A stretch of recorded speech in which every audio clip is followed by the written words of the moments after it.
My beloved child, the first thing I want to ask you is not how strong you have been, but how many times you have dared to step forward in your weakness. You still imagine that stepping forward must be a dramatic gesture, a leap from the abyss that makes the whole world applaud. Yet, I tell you that a step begins when the heart leans ever so slightly toward the light. No one is invited by the thunder. Most are awakened by a very gentle breath, like a soft knock on the inner wall of the heart you have long grown familiar with in its darkness. Heaven did not craft you to display perfection. Heaven created you so that you might recognize me in the moments when you believe yourself not enough. You wonder how many times you were unworthy of returning, but I have seen every moment you only slightly turned your head toward me, and that moment stirred heaven more than any bold promise.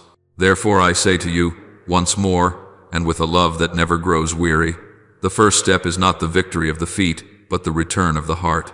Do not wait until you are free of scars to begin, for no one comes to me in a finished state, only souls honest enough to break the prison of self-denial. You have looked at your life as though gazing into a scratched mirror, seeing only the stains that prevent you from believing in your innate beauty. I do not deny that you have walked through difficult paths. I simply refuse to let those paths define you. Every time you hesitate, because you believe you are not enough, you forget that the calling is not measured by what you have accomplished, but by the courage to face the truth, that you cannot heal yourself if you do not dare approach me. You have tried to change yourself by force, by comparison, by the expectations of others, but that has only dried your soul further. Heaven does not wait for you to become an unblemished statue. Heaven waits for the moment you are willing to say, Lord, I do not know how to come back, but I want to. In that moment, I do not look at your trembling hands. I look at the direction of your gaze. And from that shift in direction, every miracle I perform begins. I have not called you with a voice of accusation. I call you with the voice of promise that what I have begun in you will not be abandoned simply because you rise slowly. There were many times you believed you stood still out of fear, but in truth you were simply waiting for a reason strong enough to believe. You looked at what others possessed and assumed I would require the same of you. But remember, I do not need you to bring offerings of greatness. I need you to approach me with sincerity. My beloved child, the definition of a step is not a grand action, but a tender decision of the heart. You do not need to shout in front of heaven. I have already heard the smallest sigh. You think a step must be acknowledged by the world, but a true step requires only your soul's agreement with me. A step can be the moment you pause in the midst of chaos and whisper, Lord, be with me. A step can be the moment you stop fleeing from the fear you have carried since childhood. A step can be the moment you dare to believe that my love does not demand you to justify your past. And when you step like that, the heavens do not demand perfection. Heaven opens its arms like the Father in Luke 15:20. While he was still a long way off, his father saw him and was filled with compassion. He ran to his son, embraced him, and kissed him. The father did not wait for the prodigal son to wash the dust from his skin. He ran simply because he saw him returning. There are times when you ask, so where does the true step begin? I answer you with gentleness. It begins in the place where you no longer punish yourself, when your soul realizes that I do not count how many times you failed, but how many times you came back. Everything changes. I do not care how long it took you to return. I care that you dared return, even while shame presses down on your shoulders like a stone. I know the voice in your heart. I must be better, cleaner, stronger before I dare approach him. But that is not my voice. That is the voice of fear. Fear always demands proof, but I demand only one thing, that you believe in the love I have for you. My words are not a fence to keep you out. My words are a bridge in the misty evening, where you cross with trembling feet, while the heart slowly warms again. Every true miracle begins from that small return. Such a step is stronger than every declaration of strength, for it breaks the chains the enemy has always placed on your mind, the lie that you must be good enough before you belong. My child, I say this as a prayer over your soul. Heaven will not ask you, were you perfect, but will ask, did you dare to step? When you step, heaven does not merely open a door, Heaven runs to welcome you, as the father rejoices over the lost child. I want you to begin believing that your trembling step is more precious than all the stable steps that never dare face truth. From the moment you allow your heart to lean toward me, your destiny begins to turn like a river meeting its source. You do not need to know the entire road. You only need to know who waits at the end of it. I wait for you with the eyes of a father, not the eyes of a judge. I do not ask you for the reason you fell. I ask you for the desire to rise. I do not force you to become the light. I ignite light from the very place of darkness you once feared. And when you understand that heaven never demands your perfection, you will begin to live as someone who has been loved long before, knowing how to love in return. There are souls who believe that heaven requires them to become a perfect garden before a seed can be planted. But that misunderstanding is born only from fear. A seed does not need to be flawless in order to sprout. It only needs to be placed into soil. You look at the corners of your life still stained, at the fragments of memory not yet healed, and you think, I must wait until you are spotless before I dare touch you. But the soil does not wait for dry weather to embrace the seed, and heaven does not wait for you to stop trembling before opening its doors. A seed needs only a moment of stillness in which it allows life to push from within, not any proof displayed on the outside. You once thought that silence in the soul was a sign of failure, but that silence is simply the soil where what I planted in you begins to crack open. In the darkness, unseen by any eye, the first fractures always appear so small that even the seed does not understand it is changing. Do not treat the darkness as punishment. It is the place where I prepare life. You have known those nights that are too quiet, when the world sleeps and your heart stays awake as though something is moving beneath the soil of your soul. That stillness is not a void, but the space I reserve so your soul can hear its own voice before it hears the world's. When a seed lies in the earth, it cannot speak, cannot explain, cannot defend itself. It simply allows life to work in silence. You are the same. You do not need an argument for me to understand you, nor completion for me to reach you. A seed does not see the light, yet it knows light exists, because life within it leans upward. And when the first fractures appear, that is not an ending. That is the sign of beginning. Many call it breakage, but I call it the opening through which resurrection enters. Every revelation starts in a place where human eyes cannot see. There are moments when you blame yourself for being weak, for not strong enough to break through, for not steadfast enough to stand radiant before the world. But you have never known that weakness is the place where I can enter without needing your perfect permission. Strength does not go to where everything is already complete. It seeks the place where there is space. My power is made perfect in by weakness. 2 Corinthians 12-9. Not so that you may boast in helplessness, but so that you may understand that heaven does not demand you to become the sun in order to shine. A seed does not declare itself a failure when its shell splits. It simply does what life within it requires. Do you remember those times you cried silently? Those tears were not evidence of defeat, but water poured into the soil of your heart. You thought I stood far away, but in the very moment you trembled, I was closest. Imagine the seed buried deep in darkness, unseen, unpraised, without applause. All the great work happens within that silence. Its structure reshapes, the protective shell splits, the tender core reveals itself to embrace something unknown. No one stands beside it to cheer, no one explains, and no sunlight guides its path. There is only the impulse from within, a secret yet persistent calling. When you are in those seasons that seem pointless, when your soul has no words left, when your heart only wishes to sleep, that is precisely when life is working beneath the husk of exhaustion. No one sees the chemical reaction inside the seed, yet the day of sprouting arrives, and the plant still reaches upward. Your openness works the same way. It does not need to roar, it only needs to be true enough for me to step in. My child, do not fear the periods of your life without sound, because that is when I am altering the very fabric within you. What you call delay is often the time I use to keep you from an early winter. I do not demand that the seed understand how roots grow. I only ask it to remain in the soil instead of running away from the silence. You do not need to be perfected for me to love you. You only need to open so that I have a place to plant life. When you understand this, you will stop asking, "When will I be worthy?" and begin asking, "Do I dare open the door to life?" Every miracle is born from that moment, not from the noise of triumph, but from the soft breath of acceptance. And when the first shoot pierces the earth, it does not ask whether the world is ready to acknowledge it. It simply continues reaching toward the light. Some callings thunder like storms, but the one meant for your soul is not noise. It does not appear to impose itself, nor does it tear your mind away from the crowd, nor does it rush into your heavy thoughts of the day. That calling is like a hidden stream in the depths of the forest. At first glance, it is unseen, yet anyone patient enough to draw close will hear its constant flow. You have grown accustomed to a voice that pressures you.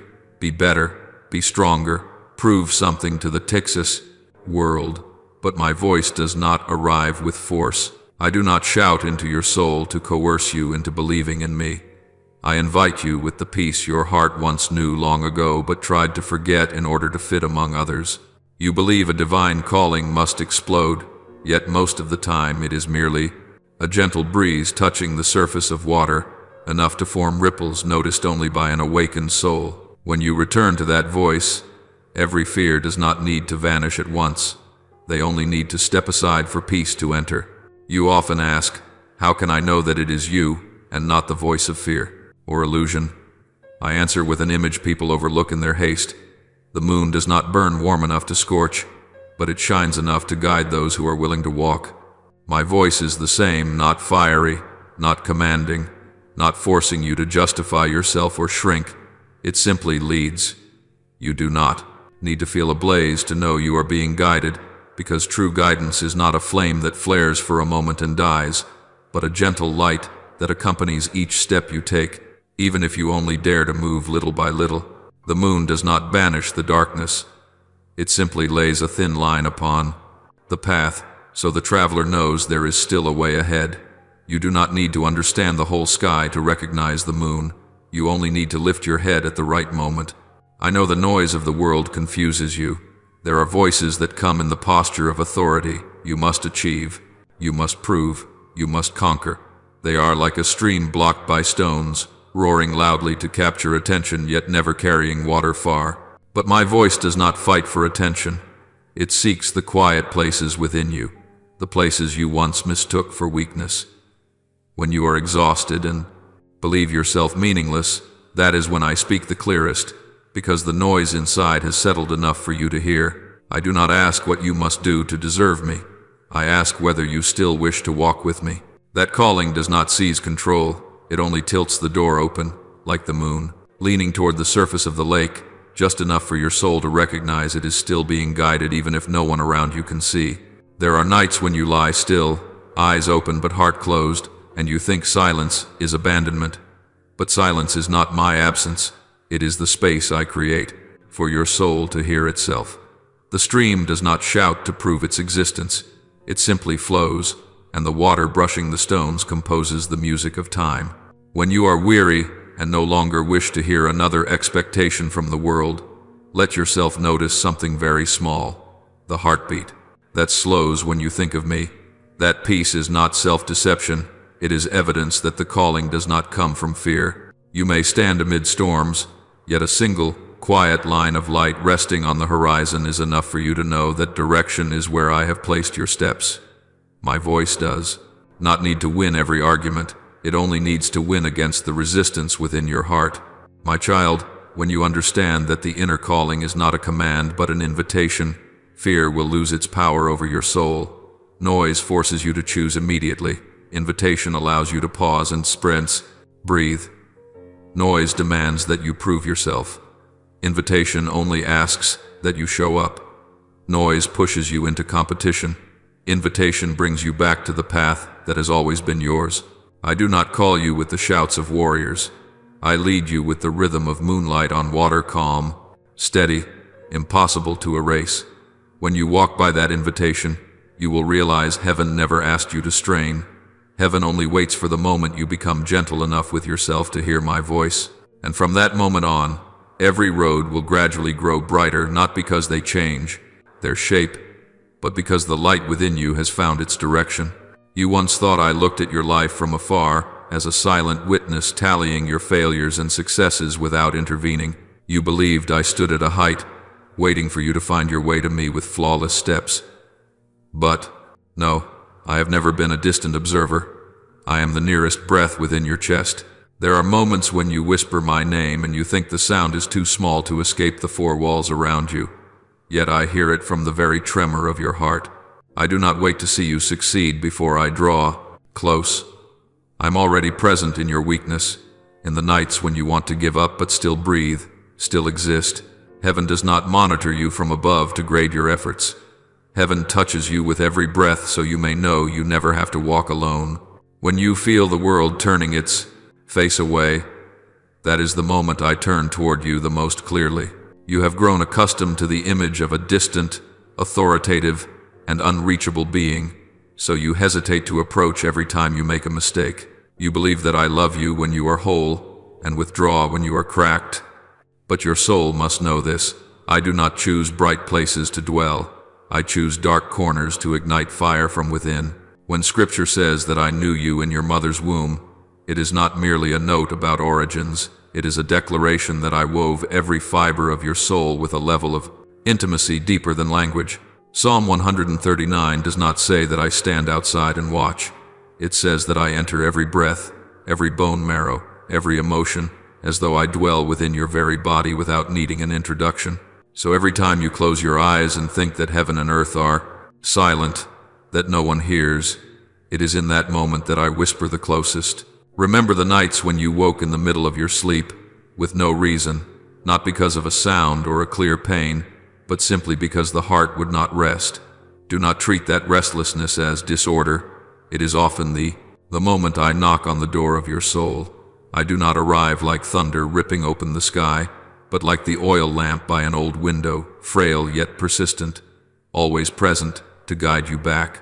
I am in your breath, not as a god far away, but as the source of life that expands your lungs when you think you have no strength left.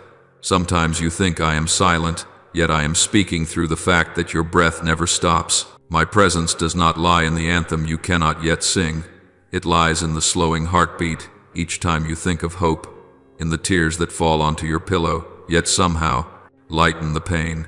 I do not stand apart from the wound. I sit beside it, like the one who places a hand on the back of the child who has fallen. You once asked, if you are always near, why do I still hurt? What you have not yet seen is that there are pains not meant to crush you, but to soften. The shell that keeps you closed to the calling. A seed sprouts only when its shell is cracked. The soul also must break to realize that presence does not come from outside, but springs forth from within. I do not withdraw breath when you are weak. I breathe into you precisely when you are empty. The life I placed in you is not measured by how many times you fail, but by the fact that you still breathe even when there were moments you wished to stop. When you feel you cannot endure even one more day but still open your eyes, that is not the power of will. That is my hand holding you. Every breath is my promise to your soul that the journey has not ended, even when you have no confidence left to continue. My child, I do not stand waiting at the mountaintop for you to climb with bleeding hands. I descend each step to reach the place where you sit. I do not require you to shout or pray with lofty phrases. I only need you not to lock the door when I knock softly. I am so close that there is no measurable distance, no concept of far or near in my language, only here. When you understand this, you will stop looking for me in the storms and begin to recognize me in the quiet breath after your eyes close. I am not the distant observer, and I have never been. I am the hidden pulse inside you, the smallest spark in the long night, the presence that keeps you standing when the world abandons you. And from that place, everything I am about to say to you will unfold like a slow dawn, unhurried but unshakably certain. You have lived too long with a false idea that only when you are good enough, strong enough, clean enough, correct enough, can you return to me. That thinking is like a patient waiting for a wound to close before daring to see a doctor, as if healing were reserved for those who are no longer hurting. But my child, who waits to be cured before seeking the one who can save them, a body losing blood does not need to explain why it is injured. It only needs to be saved. Your soul is the same. I do not need you to explain your past, mistakes, nor to scrub every stain in memory before you approach. I only need you to acknowledge the pain you have now and allow me to touch it. What you consider the reason you are unworthy is precisely the place where I can perform miracles. You do not return as the victor, you return as the one who has traveled too long alone. Look at the image of a lost child coming home after a long day. The child does not stand at the door, listing every mistake, every wrong turn it took. It knocks because it is tired, not because it has resolved everything. And when the door opens, the one who embraces the child does not ask, "Why did you go wrong?" but asks, "Are you tired?" You have always imagined me as a voice of judgment, demanding justification. But I am the open arms welcoming you before you can utter a word. You do not need a speech to defend yourself. I already know the path you walked before your trembling fingers reached the door. That child does not need to say, "I deserve to be home," in order to enter. The act of returning is already the greatest statement I have ever longed to hear. I do not care how late you arrive. I only care that you remember where to return. There are nights when you lie in regret, holding your past like a sentence that cannot be erased. You recount every mistake as if I had never seen them, as if I required evidence to know you are hurting. But I was there in the times you cried alone, in the moments you sat still believing there was nothing left to hope for. You do not know that the prayers I hear most clearly do not come from eloquent words, but from the sobs you swallow so no one will notice. I do not wait for you to compose yourself before I look at you with compassion. I loved you even in the moment your soul was overwhelmed, panicked, and unsure. When you say, "I am not ready to return," I gently answer, "It is precisely because you are not ready that I know you need me." You think that returning is proof of victory over weakness, but true return is the moment you realize that weakness is no longer the enemy. A weak soul is not shameful before me. It is the sign that you have never stopped searching for me. The child does not wipe the mud from its cheeks before running to the embrace it trusts, and I have never swatted away that muddy child. The enemy wants you to believe that you must defeat it before approaching me, but the truth is, you come to me in order to defeat it. Every excuse you prepare in your mind is only a shield to hide from the truth that you can still be loved, even when nothing has changed. I do not wait for you to triumph before healing. I heal so that you may have the strength to triumph. Do not wait until you are good enough to return, for that will lead you astray forever. Perfection is not the ticket into my house. A heart that still beats for me is the ticket. I know intimately every path you have walked, every door you have knocked on, every time you trusted the wrong person and lost a piece of yourself. I know it all, and I still choose you. When you return, I do not look at the dust clinging to your feet. I look at the feet that are facing the right direction, and in every step of your return, I do not ask, "Why did you go so far?" I simply say, "I am glad you have come back." You have lived too long in the fear that you must prove you belong to me. You treat the spiritual life like an arena where only the strong triumph and the weak are left behind. You count the times your prayers were incomplete, recall the days your faith shook, and conclude that heaven is only for the steadfast. But you have not understood that heaven is not a mountain you must climb by your own strength. It is the space where you learn to live with me day by day. That space is not measured by achievements, nor recorded on spiritual scoreboards. It is woven from the moments you know how to bow, how to ask, how to listen, how to breathe within my presence. You come not to perform, but to return like a child resting in the arms of the one it trusts, without needing to explain why its hands tremble. When you think faith is a race, you will soon find yourself exhausted, because in that race, you constantly look at others, comparing your own steps with their speed, becoming anxious when someone moves ahead of you, disappointed when others receive blessings while you are still waiting. But the journey with me has no competitors. I do not give rewards to the fastest runner. I remain with the soul who patiently learns how to walk. You do not lose because you are not as strong as someone else. You merely lose direction when you think your growth must look like another's. I have never placed you before a scoreboard. I have placed you within a conversation that never closes, where I slowly lead you through each season, each trial, each wound you once thought you could never overcome. In that space, presence matters more than speed, and faithfulness matters more than outcomes. Some souls believe that to live with me, they must arrive in their completeness, like a student who wants the right answers before entering the classroom. But heaven is like a room whose door is always open. You do not need to know everything to step inside. You step inside in order to learn. Imagine a stream, murmuring through a valley. It is not in a hurry to reach the ocean. It winds its way, carving into stone, nourishing the soil, sometimes slowing down, sometimes disappearing beneath layers of rock before rising again. Living with me is the same, not a straight path, but the rhythm of becoming. You are not inferior when you move slowly. You are simply learning to feel my hand on your back instead of chasing the noise of the world. Every great miracle begins with small steps, and heaven has never demanded that you take a long leap all at once. I know there are moments when you feel discouraged, believing you are not progressing, not fervent enough, not disciplined enough.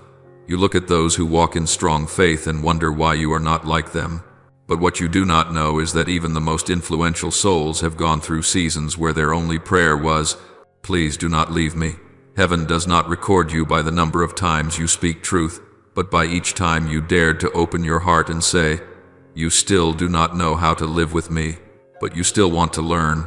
You come to me not to take an exam, but to live, not to prove yourself, but to be touched. I have never asked you, "Are you strong enough?" I only ask, "Do you still want to walk with me?" When you understand that heaven is a space to learn how to live with me, you will no longer torture yourself every time you stumble. A stumble is not a failure. It is the lesson that allows you to see where I have been waiting. Maturity is not ascending straight to the mountaintop. Maturity is knowing how to return to me when you lose your way. I do not want you to become a warrior worn down. I want you to become a companion who knows how to trust. And from the moment you stop straining to prove your worth before me, your soul becomes lighter, like a traveler realizing that moonlight is enough to guide them through the night without the sun. Because in life with me, there are no winners or losers, only souls who open themselves one step at a time, day by day, learning how to remain in the love I have for them. I know your soul has often believed that I only appear in dazzling, sacred moments, in grand worship gatherings, in days when emotions blaze and faith burns like a torch. But I am not only in spiritual festivals, not only in the places where songs rise and tears fall in fervor. I am also in the smallest moments you overlook, when you make a cup of hot water in the quiet of dawn, when you unlock your phone intending to reply to a message, but stop because your heart suddenly feels tired. These moments may seem meaningless, but they are precisely where I hold your mind with the most tenderness. You think I wait for big events to enter, but I have been standing beside you when you fold a shirt still warm with sunlight, in that distant gaze as you sit on the bus wondering where your life is heading. My love does not choose glorious hours. It chooses the moments when you are unguarded, so you may know I am not the god of holidays, but the one of every breath.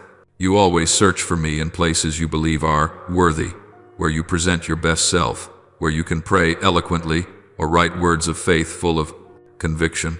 But what you do not know is that I often come to you in the most ordinary minutes, when you sit before a blank page and feel you have nothing left to say, or when you open the door to your room after a long day and only want to lie down, unmoving. I am there when you wonder whether you still have any worth, when you grow indifferent to hope because nothing seems to change. My presence needs no soundtrack. It does not wait for strong emotion to step in. When you have no words, I am the answer. When you have no strength, I am the place you lean upon. I do not wait for you to reach spiritual heights before coming near. I dwell in the low places where you bow your head and release a long breath. You often think there are days that belong to me and other days that are merely life. But to me, there is no such division. I see you when you sit before a screen, scrolling through emotionless pages, and I hear the sigh that never becomes sound. I see you when you wash dishes, when hot water runs across tired hands and your mind drifts away from lofty goals into your most honest weariness. These moments are never insignificant to me, for they expose your soul when it is no longer wearing armor. I am the one who enters those small places and turns them into hidden altars, not with incense, but with your heart beating quietly within you. Some believe that my presence must come with miracles, but sometimes the miracle is simply that you are allowed to be weak without being judged. I do not sit on a throne waiting for songs of praise before I move. I am already in your hand when you hold a cup of water, in your eyes when you look at the sky through a small window and whisper, "I don't know what to do." I do not require you to prepare yourself. The mere act of living is already an invitation for me to enter. I do not ask you to know how to pray before I hear your plea. I hear even the prayers unspoken, the prayers that are nothing more than the moment you put your phone down and exhale a heavy breath. Little soul, your life is not divided into spiritual hours and ordinary hours. Every minute you live is a space I am touching, whether you notice it or not. I am in each moment you open your eyes in the morning before you remember me, in each step you take through crowded streets believing yourself invisible, in each hour. You sit in silence after questions without answers. You do not need towering pillars to find me. You only need to realize that I am already here, in the slices of everyday life that no one on earth would consider sacred enough to worship. It is in those small places that I do my greatest work, the places where you learn that my love needs no stage, only a heart that is still alive. You have read scripture many times like someone looking at a map hanging on a wall, knowing it points the way, but never setting foot on the road it describes. I want you to understand this. My word is not silent. Characters, it is breath, searching for a place to dwell. Each verse is not only meant to be read, it is meant to be lived. A promise is not merely for contemplation. It is meant to become a new heartbeat within your chest. When you read only with your eyes, the word remains on the page. When you read with your soul, it becomes a quiet pulse, guiding you through dark corners. Not every verse burns with brightness. Sometimes it lies still like a raindrop buried in the soil. Yet, it is in that stillness that I begin to weave your soul anew from within. My word is like a thread stitching through the fabric of your life.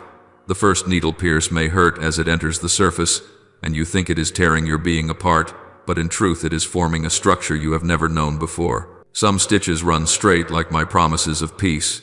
Some curve back like the times I correct you. Some disappear like the seasons when you cannot hear my voice, but they all belong to the same current. I am weaving. When you face fear, that thread pulls deeper to keep every fiber from unraveling. When you grow weary, I draw the needle back so I will not tear a heart that is not yet healed.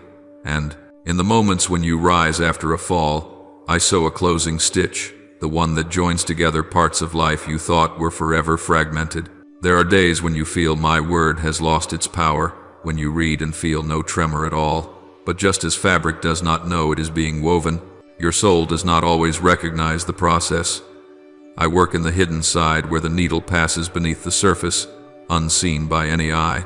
You see the thread cross once, but I see every loop, every small knot that keeps everything from coming undone. You mistake miracles for brilliant flashes of light, yet sometimes a miracle is nothing more than a single stitch that keeps a piece of your soul from ripping into two. People may not notice it, but I see every fragile thread preserved by my word. Do not believe that living by the word is a chain of spiritual achievements. You do not need to be perfect to become a beautiful fabric. You only need not to close yourself when the thread is passing through. One verse may be enough for an entire season. One gentle reminder may become the boundary between a path that collapses and a path that endures. When you forgive, even with trembling hands, that is the stitch binding two fibers that seemed impossible to align. When you learn not to speak bitterness, that is the stitch that stops the tear from spreading. When all you can whisper is, "Lead me," that is the moment I draw the thread deeper so the whole structure will not fall apart. I do not ask you to remember every verse. I only want each verse you touch to become a rhythm of life, the way you confront fear, the way you open your heart, the way you step into a new day. When you do what is right even when no one is watching, my word has already become breath. When you choose silence instead of retaliation, my word has become your very flesh. When you choose hope instead of self-destruction, my word has become the heart beating in your chest. I did not write scripture to decorate pages. I wrote with light to reweave the souls of those who dare to offer me the fabric of their lives. You once believed holiness meant standing on a high hill, separated from noise, sorrow, and the collisions of human life. You tried to avoid what was unspiritual, as though simply distancing yourself from people and circumstances would make your soul cleaner. But holiness is not escape. Holiness is staying where you live and seeing all things through the light I have given you. That light does not change the circumstances before you, it changes how you stand within them. When you work under pressure, when you love someone who is hard to love, when you choose gentleness in a place of violence in those very moments, my holiness is not on the mountaintop, it is present in the steps you are taking. Holiness is not your retreat from life, it is your ability to live within life without being devoured by the darkness. My light does not command you to hide in a cave. It teaches you to open the door even when the winds outside are strong. Light does not turn a tree into stone. It allows the tree to grow under real rain and real sun. When you clean your small room after a long day, it is not trivial. It is how you learn to care for the place I have entrusted to you. When you speak kindly to someone who is cold, it is not weakness. It is holiness flowing through you like a gentle stream. You thought holiness meant never touching life, but in truth, it is the way I invite you to touch life with a heart already illuminated. There are souls who believe they must avoid everything complicated to stay pure, but that is only another form of fear. You were not born to live inside glass. I did not send you into the world to be a shadow hiding from the rhythm of others. I sent you into the current where the water is murky, where there are screams, where there is sweat and tears, so that my light in you would have a place to reflect. I do not need your soul to become a snow-covered mountain, untouched by footsteps. I need you to become a lamp hanging above the door, where the weary can look up and know that hope still exists. Do not misunderstand holiness as jewelry you wear only when you enter the sanctuary. It is not a robe you put on during flawless prayers. It is your breath when you endure, your restraint when you could easily speak harm, your tears shed not from despair but from believing that I am still there. My holiness is not found in your escape from life. It is found in the way you live life with faithfulness, not with roar, but with steady light like a lamp set on a table, small, yet enough that those who enter the room will not stumble. If you feel incomplete amid unfinished things, do not think you have failed. A room with a small light is still a room where others can find their way. Holiness is never my demand for your perfection. It simply invites you to choose the light one more time, even after you fall. Live among your work, your responsibilities, the conversations that may wound your heart, and do not forget that I am there. I do not teach you to fly away from the world. I teach you to walk within it without losing the source of life. For true holiness is not a location, it is a direction. And my light always walks with you. There are moments when you think holiness exists only in the times you kneel, in deep prayers, in emotional surges that make your heart burn bright. You believe spiritual maturity begins when emotions rise, when you feel closer to me than usual. But you have not yet known how often I cultivate your holiness in the smallest scenes. In the morning when you wash your face with swollen eyes from lack of sleep, at noon when you stare at repetitive tasks and wonder whether any effort matters, in the evening when you sit in a quiet room and think no one needs you. I do not enter only the moments you call sacred. I touch you in those seemingly empty spaces to teach you that belonging to me is never confined to a spiritual atmosphere. My child, you do not realize that the ordinary things are precisely where I plant spiritual seeds. When you endure a criticism without striking back, I am teaching you patience. When you decide to do what is right even though no one is watching, I am forging integrity inside you. When you are tired yet still care for those you love, I am building kindness within you. These things carry no spotlight, they receive no applause, yet they create a foundation no wind can sweep away. You imagine that I am interested only in great leaps of faith, but I give most attention to the very small steps, the steps you take when no one sees, the steps where you choose the light in the quiet. There are moments when you wonder why your life does not contain many great miracles, why you rarely see the explosions others talk about. It is not that I lack miracles, It is that I am working them quietly. I turn a heart filled with anger into a heart that can be patient. I turn a soul that is disappointed into a soul that can rise again. I turn a child who once blamed everyone into someone who knows how to bless.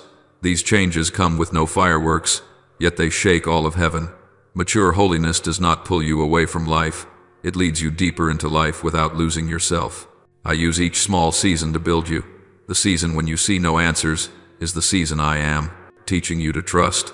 The season when you must do the same task over and over is the season I am teaching you perseverance. The season when you feel invisible is the season I am teaching you to see your value from within your being, not through the eyes of people. Holiness does not pull you out of the river of life. It helps you swim against the current while keeping softness within. No one else needs to notice this. It is enough that you and I know. And when your soul has endured enough, you will look back and realize that I have arranged every stone beneath your feet so that you never truly lost your balance. If you wait for holiness to come from the outside, you will miss all the moments I have already stood in the middle of your daily life. I am present when you quietly straighten the small ruins, when you choose forgiveness instead of nurturing resentment, when you gather each shattered piece of trust and put it back in its place. That is not the image of the strong person the world praises. It is the image of a soul being trained by me. And in that training you will come to see, holiness is not stepping out of life to become pure, but stepping into life with light, so that what seemed ordinary becomes the very place where I work miracles. You often wait for transformation to arrive, like thunder, a blinding moment in which everything is reversed in a single breath. You want to see a clear, dramatic miracle, to hear a loud calling that confirms I am at work in you. But I do not usually enter a soul with such noise. I come like a small stream flowing through rock, neither loud nor rushed, yet carrying a steady power nothing can resist. Time will prove it. Stone is not broken by a single hammer blow, but by water passing over it day after day. So, it is with your heart. I do not shatter you to make you new. I touch you little by little, so that the change is not just on the surface, but becomes your new nature. On the days when you feel nothing, I am still at work. When you think only silence covers everything, I am digging underground, channels beneath the stone. A stream does not need to be seen in order to keep flowing. I do not need your constant awareness to keep transforming you. You long to see results immediately. But spiritual growth needs space, just as water needs time to leave a mark on the mountain rock. Each time you choose gentleness instead of retaliation, I shave away another rough layer in your heart. Each time you choose to hold on to hope in a season no one understands, I carve another vein of life into your soul. There is no loud cracking sound, only the whisper of patience. You hear many stories about souls transformed overnight, and you wonder why you are not like them. I want you to know this gentle truth. Explosive miracles create emotion. Quiet miracles create endurance. I am not building a soul that can stand only for one season. I am building you to stand firm in every season. Lasting transformation does not happen in a single touch, but in the hundreds of times you come back whenever you want to give up. Just as the stream wears down the rock, its power lies not in one strike, but in its constancy. It is not the roar of water that changes the landscape, but the flow that never stops. There are stretches of your life that feel like dry rock, no shaking, no echo, no clear sign. You think you have stopped, or worse, that you are moving backward, but I see the marks being carved just beneath that surface. I see how you learn to be silent when your words could wound. I see how you choose to take one small step at a time, even when your heart is exhausted. I see how you open yourself to gentleness, even when the world only wants you to grow cold. These are transformations you yourself do not recognize, because they make no noise and do not leave you intoxicated, but they are shaping you so that one day you will pass through trials and not break anymore. Do not require me to shout your name for change to begin. I am teaching you how to become strong without needing validation. The stream does not ask the mountain for permission to flow. It simply keeps flowing, and in the end the cliff learns it must yield. Likewise, I do not wait until you feel brave enough to transform you. I transform you right inside your weakness. Every fear, every wave of fatigue, every night you lie staring at the ceiling not knowing what tomorrow will bring.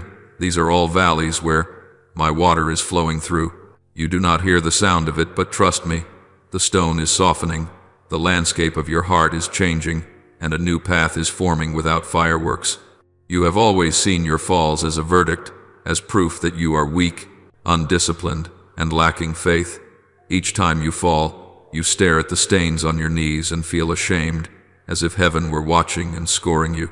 But I do not see you through your falls. I see you through the moments you want to stand again, even with trembling legs. You often wonder why I do not always keep you from stumbling.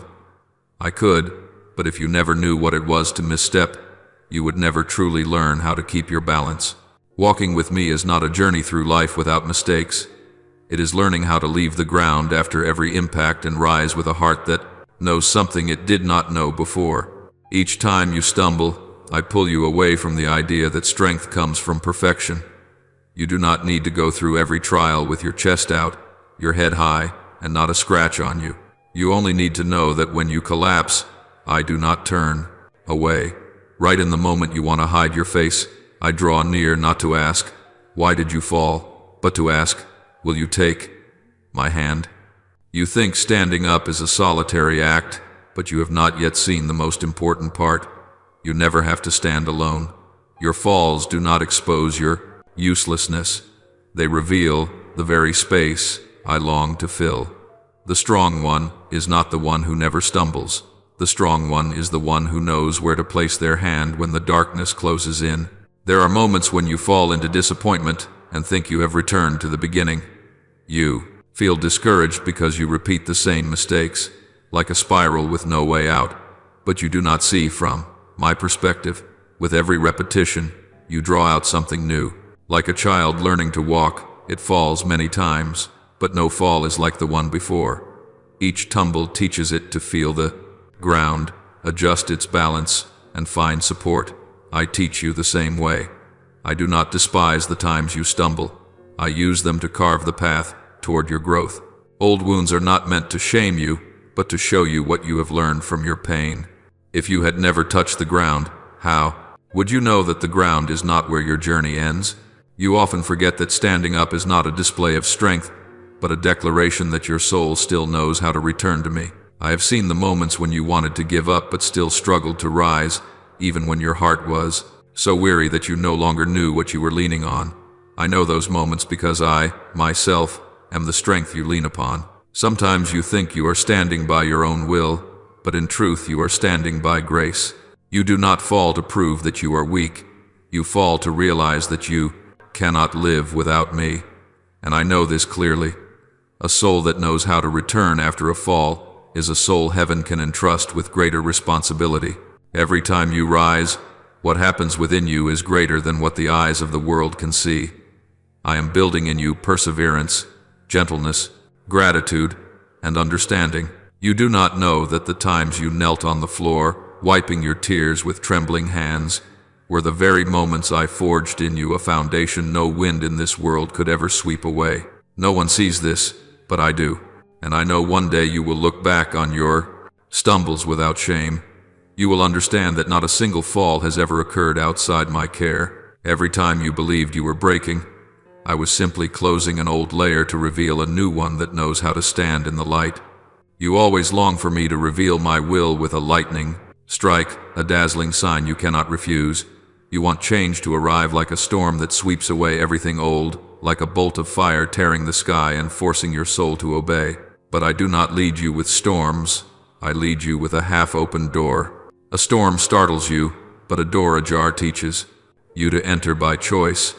Storms make you run, but the door makes you choose. I want you to approach as someone who seeks, not as one who is forced.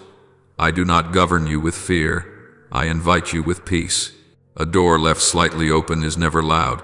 It does not boast. It does not demand attention. And it does not fight for your gaze. It simply rests there like a small invitation. If you are willing, take one more step. When you walk through that door, I do not praise you for dramatic courage. I simply see a soul that believes I am on the other side. The world loves leaps, but I love quiet. Steps enough to show that your trust is placed not in emotion, but in me. A door left ajar promises nothing in advance. It offers you only one thing. I am waiting for you beyond it. There are moments when you stand before that door and say, "But I am not sure.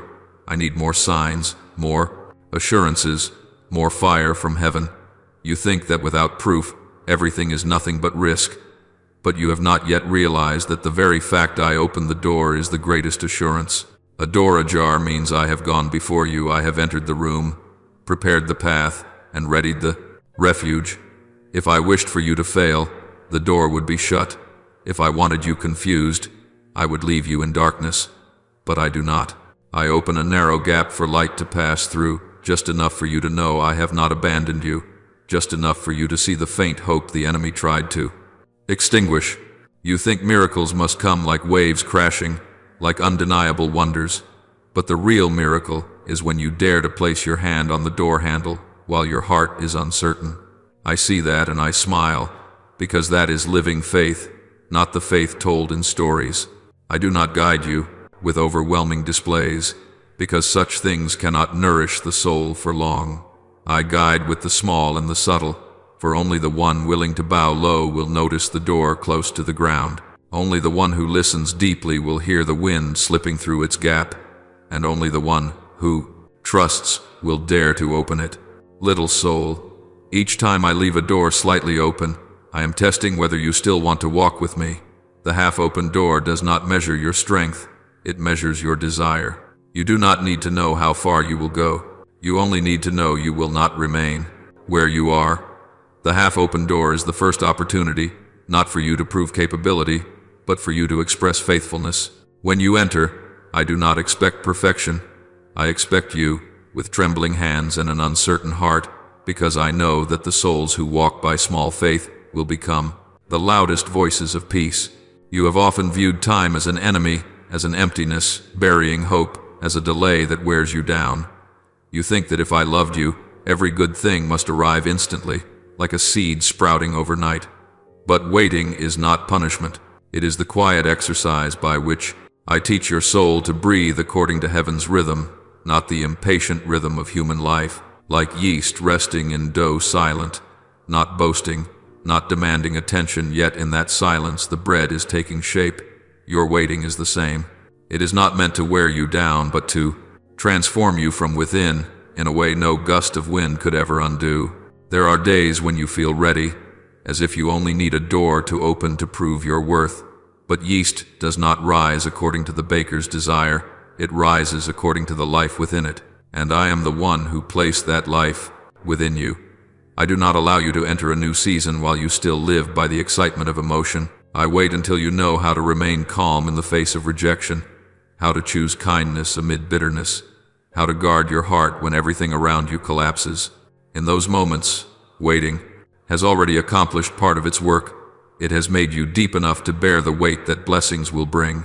You see others being blessed, being given paths, being acknowledged, and you ask, why them? Why not me? I do not compare one yeast to another. Every soul has its own rising time, because every purpose I place within them matures at a different depth. Bread that rises too quickly produces a beautiful crust but a hollow core. A soul not shaped by waiting is the same, easily distorted by praise, easily shattered by disappointment. I do not want your life to be a puff of air. I want it to be a loaf that can feed others. Waiting is where you become real. The enemy always whispers that waiting is pointless, that you are forgotten, that you have fallen behind, but do not ever believe it understands my process. It sees only the surface, while I look to where the dough expands in silence. Waiting does not destroy you. It removes from you the things that would make you collapse under the weight of blessings. It removes pride, the hunger for recognition, the illusion of control. It teaches you to rely on me when there is nothing else to grasp. It teaches you to hope when every piece of evidence stands against you. It teaches you to believe that I am still working, even when the world assumes you are standing still. And then one day, silence will be filled with life. Like the yeast that causes the dough to rise overnight, I will cause what you have planted to unfold within the fabric of your life. The prayers you whispered in the dark will become light for others. The tears you hid will become the place where they discover comfort. The pains you endured in quiet will become the nourishment that helps others stand firm. You will no longer ask, when, but softly say, I understand now. For waiting is not indefinite, it only lasts until I know your soul has become resilient enough to carry what I entrust to you. You have grown familiar with races, scoreboards, and the applause that honors those who reach the finish first. You see, people who move ahead, who attain things more quickly, and your heart tightens in comparison. I know you ask yourself, if I walk this slowly, am I falling behind? But you have never understood that I do not build the soul according to speed. I build it according to endurance. A sprout that grows too quickly will snap at the light touch of the first season breeze. A tree that grows slowly in deep soil will stand firm even when storms tear through the forest. You were not created to flare and then fade. I made you to persevere, to remain standing in long seasons without applause, to travel through terrains that the swift will never have the patience to reach. When you witness the success of others, you see their path as breakthrough, as blessings that seem to arrive effortlessly. But you do not see the parts where they are exhausted, the parts where they collapse when trials strike. Speed has never been proof of endurance. A river does not need to rush like a waterfall to reach the sea. It bends slowly through stone and soil, building banks and carving channels from which generations to come will still drink. I want you to be like that river, not a spark that flares and burns out, but a steady source of water. Endurance is what makes a soul a refuge, not quickness. You may arrive later than the world, but no one else can carry the lessons I have inscribed into every slow step you take. There are stretches of the road you walk with no applause. Each day you do your work in silence. Keep kindness toward those who do not return it. Keep faith when there is no sign at all. These things do not make you noticeable, but they make you strong. Those who run fast see only the beginning. Those who endure see the whole path. And you, O soul led by me, were not born to win a race. You were born to complete a journey. I do not ask you, how many minutes? I ask you, are you still moving toward me? I do not look at the finish line. I look at how you place each step on the ground in the days when inspiration is gone. You once accused yourself for being too slow, for letting the years pass without seeing anything grand. But you do not know that I have counted every small step, not because it is beautiful, but because it is true. A patient soul who knows how to take the next step when no one is watching is the rarest gift I seek. One who keeps their heart gentle when they are doubted. One who chooses love even after betrayal. One who forgives when the wound has not yet healed. These things do not echo loudly, but heaven hears them clearly. Endurance is the hymn that needs no stage. It is the sacred song I recognize in the long night. You do not need to be the one who comes first. You only need to be the one who does not quit. The enemy wants to drag you into doubt through the speed of others. It wants you to believe that you are failing simply because you move slowly. But remember, strength is not in the water that crashes against the cliff in a single moment, but in the stream that wears the stone down without ceasing. I do not need you to sprint toward the light. I only need you not to walk against it. The enduring souls are the ones I build to carry great works, not in a moment, but through a lifetime. There are times when you ask me, why does it hurt this much? Why do I not understand? Why is everything silent when I need answers? You imagine I will come to you with complete explanations, with arguments that satisfy the heart, with logic strong enough to erase every doubt. But I do not heal the soul with reasoning. I heal with presence.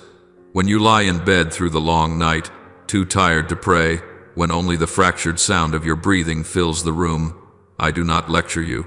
I am simply beside you, like the warmth of a blanket laid across your shoulders, like the faint light cast through the window. Sometimes healing is not the answer, but the realization that you are not alone. You have endured pains no one heard, disappointments no one understood. People try to explain, to advise, to teach you how to move on. But human comfort often insists on naming every wound, while I ask only that you allow me into it. I do not approach to adjust every thought. I approach to lift your heart when it cannot raise itself. Some wounds are not born of actions, but of someone's silence. Some cuts come not from cruel words, but from hopes that never returned. These things do not need theory, they need closeness.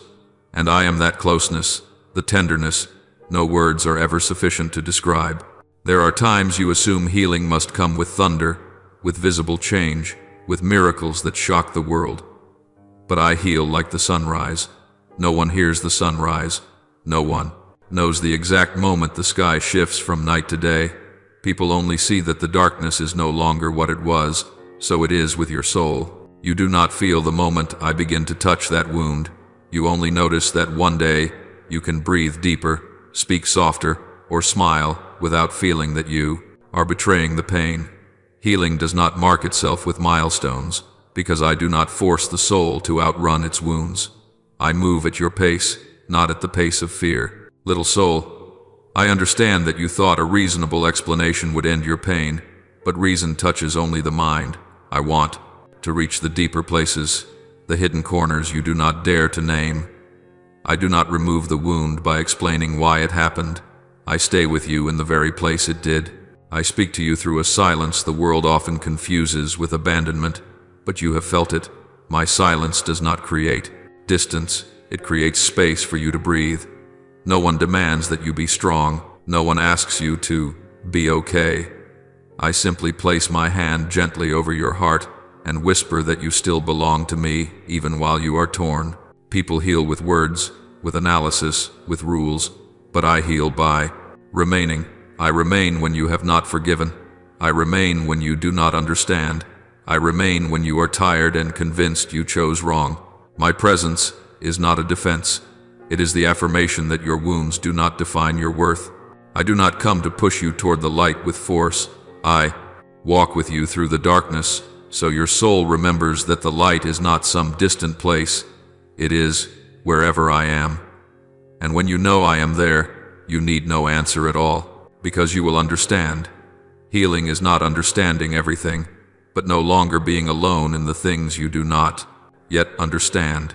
You once trembled before the seasons when I was silent, as though I had turned my back or stopped acknowledging your existence. When your prayers did not receive an immediate answer, you believed I had forgotten you, that I had grown weary of your weaknesses. But my silence is not a step away. It is the space I intentionally create so that the voice of your own heart may have room to resound. Amid the noise of the world, you only hear what others say about you. In the quiet of my silence, you hear for the first time what you yourself are saying to me. I do not remain silent to confuse you. I remain silent so that you can no longer escape from the questions within your own heart. My silence is like moonlight in the night. It does not drive away all darkness, yet it is enough for you to know the way, and enough so you will not fall into panic. Moonlight does not impose, does not burn, does not blaze. It simply lies there, gentle, helping you realize you can still keep walking. I do not need you to see everything clearly. I only need you to know that darkness is not the ending. You once wished for sunlight to shine down and make everything obvious, but you did not. Yet know that it is moonlight that steadies the mind. Sunlight overwhelms, moonlight quiets you, and in that quiet, your soul begins to speak. On those nights when you lean your head against the window, release a long breath, and feel your chest heavy as stone, you think you are monologuing. You watch the droplets of condensation gathering on the glass, and within them you see the reflection of a weary soul. You think I have not heard, but I am there, not with sound, but with a presence that causes your heart to stop thrashing. Those droplets of condensation are proof that you are still breathing, still alive, still trying to endure, and it is in that very moment that I learn more about you than through any eloquent prayer. You mistake silence for abandonment, but in truth, it is a conversation without words. You are silent because you are tired, and I am silent because I am so. Near that speech is unnecessary. There are truths that can only be heard when every other noise has withdrawn from the soul. When I speak, you listen to me. When I am silent, you begin to listen to yourself. I want you to see the fears you have been avoiding, the hopes you do not dare to name, the wounds you have tried to cover with busyness. I do not pull you out of the darkness immediately, because it is in the darkness that you truly see the light you are seeking. If I answered immediately, you would never learn how to ask your own questions. If I lifted you at once, you would never know. Where your legs are weak, I do not make you lonely, I make you awake. Do not fear when I am silent. Silence is not a sign that I have grown tired of you. It is an invitation to place your hand over your chest and listen to the heartbeat, the very heartbeat I am still holding. I want you to understand that there are stretches of the path you must walk by faithfulness, not by excitement. I want you to know that silence is not an empty void. It is the place where the soul learns to see itself through my eyes, not through the world's mirror. And when you have learned the most precious truth, that you do not need a loud voice to know I am near, you will see that my silence has never been abandonment, but the way I lay you in my peace, so you can hear your own heart come back to life. You once believed that returning to me was a sign of weakness, that you should only come back when you were strong enough, worthy enough, successful enough to stand before me without shame. You hesitated, not because you did not want me, but because you thought you had to bring something good enough, beautiful enough, so as not to disappoint me. But you have not yet understood that. Returning is not a step backward. It is the door you open for light to enter. Light does not require a perfect room to shine. It only needs a small gap. All you need is the courage to open that gap, even if your hand is still trembling. When the prodigal child returns, it is not because they have fixed every mistake, but because they can no longer endure the darkness.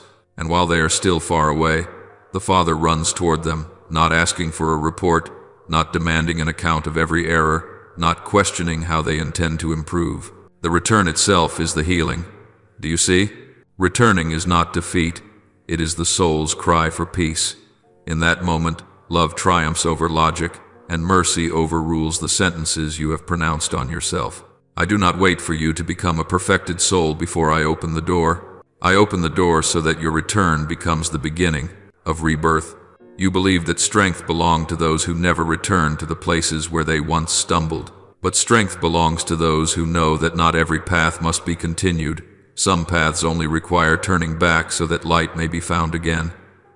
I have seen you try to keep moving forward in dead ends, swallowing silence, tightening your shoulders as though that burden were your destiny. You walked through days no one knew about, trying to prove you were strong enough to stand. But strength is not the absence of falling. Strength is the willingness to stop and breathe when the chest has grown too sore. Strength is seeing the road I still leave open, instead of continuing to push on a door that is already locked. There are lives that seem destined to collapse because they returned, but in truth, began at that moment. Returning does not take your dignity away. It restores it. Tears that fall when you say, "I cannot keep going like this," are not failure. They are the declaration that you want to live. Those tears are the sign that you have allowed light to touch the places you once hid. No explanations necessary. No evidence required. No promises of doing better. I do not receive you based on a future report. I receive you based on the present, where you are hurting. Because I know, once light has entered, that light will take you farther than any effort of your own. Understand this deeply. Returning does not say you have failed. It says you no longer want to live in darkness. You may bring scratches, broken memories, promises unfulfilled, but I do not require you to hide them. When you return, I do not inspect where you were wrong. I see that you are tired, and I lead you to the place where light begins to seep in, little by little. The room of the soul does not need to be perfect, it only needs to open. And your return is how you open that door, allowing me to enter and do what darkness never could: heal. When you return, you expect the light to flood in at once, to erase every ache, to create a dramatic transformation. You think I will enter your life like a strong wind, like a loud miracle, like thunder shaking the earth. But I arrive like dawn. No one hears the moment the sun crosses the horizon. There are no fireworks or proclamations, only a gentle hue that pushes the darkness back little by little, as though it understands your heart is not ready to withstand a blinding light. Light does not force, it understands. And I do not come to overwhelm you. I come so you will no longer tremble. You have lived too long in seasons where anything radiant frightened you. You had been judged, pressured by others, expectations, asked to grow faster than your soul could endure. So when I came, I only touched the threshold of your heart before stepping in. I did not pull the curtains open at once. I merely lifted a small corner of them, just enough for the space to change, enough for it not to be as dark as before. enough for you to recognize that life was still moving. I heal like dawn. No one sees the exact moment it begins, yet everyone knows when it is present. My light does not demand that you be ready. It only asks that you do not close the door. I do not wait for you to be strong before I come. I come so that your trembling lessens as you grow strong. The light I bring is not the spectacle of triumph, but the gentleness of beginnings. A single beam slipping through the curtains is enough for you to see the wall, the table, the lamp in the corner, the things that were always there, but you never noticed because you were too busy battling the darkness. In the same way, I do not come to create a new life instantly. I come so you may realize that life has never left you. You were lost in fear, not in reality. Some people wait for light to arrive like an explosive salvation. But true light does not come to display its power. It comes to adjust your breathing.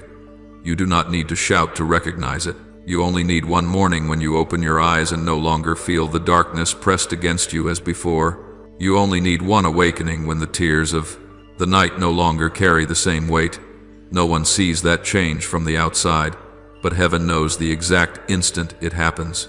Just as dawn never chooses to blind the world, it simply lifts a pale blue across the sky and invites you to raise your head. Little soul, you once thought I needed to prove something. You believed I had to make everything clear, to answer every question, to hand you a complete map of the future. But my light does not operate like a drumbeat. It moves like warmth, like a slow awakening. I do not require you to stand up at once. I only need you to stop believing that you cannot stand. Like the first beam touching the floor tiles, it does not demand that the room become perfect. It merely announces to the darkness that its time has ended. Peace does not begin with victory. It begins with a small space of light you no longer chase away. When the first ray had touched your life, you thought you had to transform immediately, to become a moral emblem, to prove to others that you were saved. But light never asks you to perform like that. It does not require you to become something beyond the capacity of your heart. Light arrives like a gentle hand, adjusting the curtain. It does not yank it open to hurt your eyes. It simply moves quietly, hour by hour, step by step, until the room you once called dark reveals new outlines. The fabric of the chair, the small vase on the shelf, the traces of time you once dismissed as meaningless. You begin to see what had always been there. You simply no longer view it through the mist of exhaustion. My light works with patience. You do not need to begin by changing the outside. You only need to let it touch the small corners, the places you once hid. No one sees that transformation. Even you may not notice it at first. But like morning sunlight slipping into every corner of the room, the light will slowly recalibrate how you see yourself. Not through grand declarations, but through recognition. One morning you wake, and you are able to forgive something you once swallowed with bitterness. Another day, you no longer tremble when recalling old losses, not because you tried to be strong, but because the light stayed long enough to thaw the ice within you. You once believed that change was a storm, loud, fierce, full of upheaval. But I do not transform you with storms. I transform to you the way a branch grows beneath the sun. No one hears the moment the leaves stretch outward. No one sees when the trunk adds another ring of wood. Yet everything has changed in silence. I know you are used to inner struggle, used to self-judgment, used to comparisons that wither your heart. Light does not enter that battle. It simply draws near, and in its nearness, you begin to soften. If you allow the light to remain long enough, you will discover that some parts of your soul do not need repair. They only need to be seen under a new light. There are things you once believed could never revive. Your ability to trust others, your ability to trust yourself, your ability to trust me. Light does not knock harshly on those places. It merely visits them, laying upon the ground a small patch of warmth. And then, like water soaking into dry soil, peace begins to crawl through the fractures. You no longer have to hide behind masks of "I'm fine." You no longer have to tense your entire body to cover wounds, still healing. I do not ask, "Why are you not strong yet?" I ask only one question: will you allow the light to stay? For transformation does not come from long leaps, but from the fact that you do not refuse dawn each time it arrives. And then one day, without triumphant music, Without miracles shaking the heavens, you will realize you have changed, not because you did well, but because the light has done its work. It opened you with gentleness. It softened the places where you were frozen. It reshaped the fragments you believed were broken forever. In that peace, you no longer fear change. You understand that I never sought to break you so you could become perfect.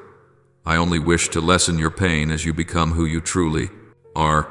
When the light has dwelled in you long enough, it no longer stops at soothing wounds. It begins to lead you toward the places your heart once feared. You thought the purpose of light was only to mend, only to quiet the tears, so you could breathe more steadily. But light does not come to keep you in the safe zone of early healing. Light is gentle, but it is never passive. It places a hand upon your shoulder, not as force, not as pull, but as invitation. Just a soft touch, so your soul understands that doors ahead are being prepared, and life does not exist merely in recovery. It exists in the journey of continuing to walk. I know you once wanted to stop. After so much hurt, you lived as though recovery was the final destination. You longed for quiet, for rest, for a place free from the things that drained you. I understand that longing, but I did not create you merely to be bandaged and laid aside. I heal you so you can stand. I wipe your tears so your eyes can look forward. I soothe your heart so it is brave enough to embrace new stories. When light has touched the deepest parts of your soul, it will not allow you to live as though you once thought that moving forward had to come from a loud shout or a grand event that shook everything around you. But my light does not require trumpets. It needs only a single small step, a quiet decision. I will try again. A deep breath. I'm not as afraid as before. People rarely recognize that moment, yet heaven sees it clearly. When you take a simple step, I see the entire journey behind it. I see the nights you struggled, the mornings you could not get out of bed, the times you wanted to stop believing. And I know that if you are brave enough to step even a little toward the light, you have already traveled farther than you imagine. Not every door swings open with a loud sound. Some doors open gently the moment your hand touches the handle. The light will walk ahead of you, illuminating the path a little at a time. I do not ask you to run on this journey. I only ask you not to turn your back. When you allow the light to lead, every step, no matter how small, still moves in the direction I call you toward. There will be times when you cannot see your progress, but like a candle that lights only a few steps in the night, the light is enough to keep you from returning to the dead ends that once wounded you. It does not need to reveal the entire road, it only needs to be enough for you not to lose hope. And here is what you must understand deeply. Light does not come as a temporary caretaker, it comes as a companion. You do not have to step into new seasons alone. The light does not stand outside watching you tremble. It is beside you, with me, forming a presence that frees you from asking your fear for permission to live. When my hand rests on your shoulder, it is not a command. It is a whisper that you are ready, not because you are perfect, but because the very act of turning back has opened the door to life. I will walk with you, and it is light, not pain, that will guide you into new chapters. There are mornings when you step out of the house before sunrise and you see your shadow stretching long across the ground. You think it is a sign of loneliness, as if the whole world contains only one solitary figure moving forward. But when the light becomes strong enough, you will see something the human eye rarely notices. There is never only one shadow. When I walk beside you, the light does not cast a single form. It casts two, and sometimes my shadow stretches longer than yours, because I go ahead of you to shield what you cannot yet see. In seasons when you believe you must endure alone, you look back on your life and count the times you stood up with no one aware of it. You say, "No one was with me," but I was there, not somewhere high in the distant sky, but in every step you placed upon the ground. When your shoes tore from long journeys, I walked beside you with feet that do not tire. When your heart closed because it feared being hurt once more, I walked next to you as a silent yet steady presence. You do not need to speak for me to understand. I do not need to hear your tears to know you are hurting. My companionship is not based on whether you are aware of me, but on the promise from the beginning that I would never abandon you in darkness. Sometimes at dusk, the shadows of two travelers stretch endlessly, one thin, one broad. Outsiders may think two bodies walk side by side, but I know. Those are the moments I shield you from the slanting sun. I take the outer side so that I absorb what is harsh, so that my shadow covers you, allowing you to walk through the journey without being scorched by pressures you do not need to bear. Life is not always a radiant noon filled with optimism. Some seasons are late afternoon, when the light is long, weak, and fragile. And it is precisely in those moments that the one who walks beside you becomes most visible. Do not think that I only walk with you when you sing praises, when you feel strong, when your faith is overflowing. I walk with you most when you tremble. I do not wait for your recovery before I take your hand. I take your hand so that you may recover. There are steps you take simply because you fear standing still, not because you know where you are going. I do not condemn that. I see every uncertain step as a silent prayer. When you cannot tell whether you are moving right or wrong, I do not stand at a distance waiting. I place my hand upon your back so your legs will not collapse. If you look back at your own journey, you will find stretches of road you do not remember surviving.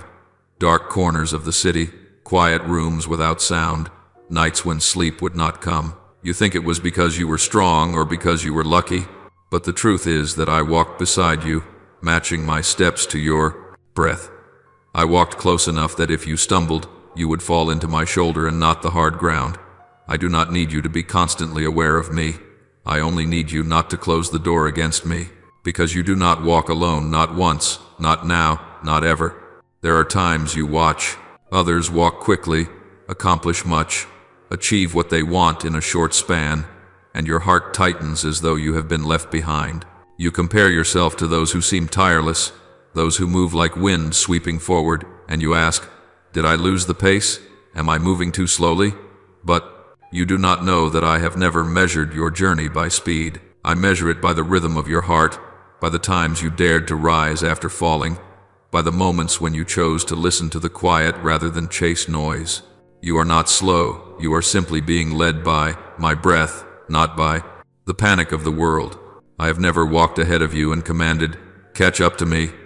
I know your feet are tired after long roads of doubt, disappointment, endurance, and sacrifice. So I do not force my pace upon you. I slow my pace to walk beside you. When you can only take tentative steps, as if testing the ground, I do not push you. I do not scold you. I only place my hand gently on your shoulder. The rhythm I choose is always enough that you do not feel dragged, and never so fast that you abandon the path halfway. I do not want you gasping to keep up with me. I want you breathing deeply so you can feel that I am beside you. In the seasons when you carry wounds, resistance, or even doubt toward me, I do not withdraw. I do not demand that you change your life in a single night, nor require you to instantly become your best self. Remember the young tree. It cannot withstand harsh winds, so I place it in the shade, letting it learn to meet the light little by little. I have done that with you not because you are weak, but because I honor the growth of your soul. True maturity does not come from pressure, but from companionship. Not from shouting, but from breath. Not from force, but from gentle acceptance. There are moments when you stop abruptly along the road, not because you want to give up, but because you fear you no longer have the strength to continue. I do not ask you to explain. I do not tell you to be stronger. I simply pull up a chair and sit beside you in the quiet. When you cry, I let your tears fall without covering them with grand speeches about faith. When you tremble, I do not say, stand up at once. I say, I am here. When you are ready, we will walk together. That gentleness is not weakness. It is how I love. It is how I honor every cell of your journey. And when you begin to walk again slowly, hesitantly, uncertain as you are, I do not run ahead to drag you forward. I keep a slower pace so that you never feel left behind. I know that a soul does not bloom with fireworks, but with steady, patient breaths. Like waves against a rocky shore, never hurried yet never ceasing, I shape you according to a rhythm your spirit can bear. I do not refine you with thunder. I refine you with the steady fall of rain. I do not resurrect you with a shout. I awaken you with a whisper. There is a misunderstanding you once carried. You thought that growing up meant you had to stand on your own, become independent from me, and prove that you were strong enough to no longer need any divine support. You believed that spiritual maturity was the state in which you no longer felt weakness, no longer broke, no longer hurt. But you have never misunderstood anything more deeply. For maturity does not take you farther from me. It draws you nearer, with eyes opened and a heart that can distinguish the meaningless winds from my whisper. You were not made to leave me once you grow. You were made to recognize that. Every firm step is formed within companionship. I do not teach you to stand so that I may withdraw my hand. I teach you to stand so you will know that my hand has never left you. Like a child learning to walk, it does not need to see the road of its whole life. It only needs to feel one hand, keeping it from falling. When it grows steadier, that hand does not disappear. The hand simply changes its position from supporting its back to resting on its shoulder, then holding its side. Not because the child has become strong enough to no longer need the father, but because the child has become mature enough to walk with the father. So it is with you. I do not wait for you to be perfect to walk beside you. I wait for you to trust enough to walk with me, without believing I am merely a crutch for the weak. When you learn to trust me in uncertainty, to hear me amid the world's noise, to choose me even when you do not understand, that is maturity. Not the absence of weakness, but the presence of trust. You will notice there are days when you stand more firmly, when you can do things more peacefully, when you can endure challenges that once made you want to quit, not because you have become someone different, but because you have learned to walk with me instead of running alone until you collapse. I do not want you to be invincible in isolation. I want you to be resilient in companionship. Do not treat the seasons in which you need me most as proof of weakness. They are simply seasons in which you are learning to discern. When you ask me for help, when you cry in the night, when you pour your fear into prayer, you are building layers of foundation no one can see. Like a tree driving its roots deep into the earth before spreading its branches into the sky, you are learning the most important truth.